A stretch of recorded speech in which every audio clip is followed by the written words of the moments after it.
Umlandeli kaMthandeni odumile laphana ey'nkundleni zokuxhumana ukuthi uyayifela ngoMthandeni. Isikhathi esiningi lo mlandeli kuhlezi egxeka uKhuzani uma ezokwenza amavidiyo ey'nkundleni zokuxhumana.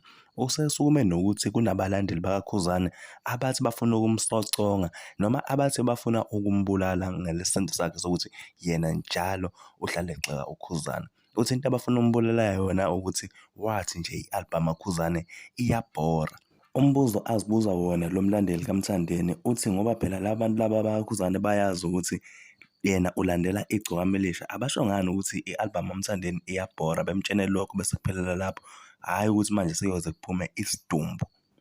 Uyabona nje lo mfana ukuthi umdulo uyayisa udinga isibhamu. Wena mfana wena wobheka la unyathela khona nala uhamba khona ngoba uyofa ungathandazanga. Hayi ngenzeni no? Lo mfana wathi i-album kaKhuzani iyabhora. Hawu. Kodwa wafethu sengaze kuphi umuntu ngalokho nje.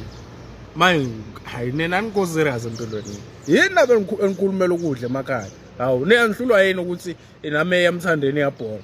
Ngoba phela nazi ngilandela uMthandeni. Kanti yini inkinga yenu? Sengaze ngingibulale. Hayi ushidi lo bafana bakithi.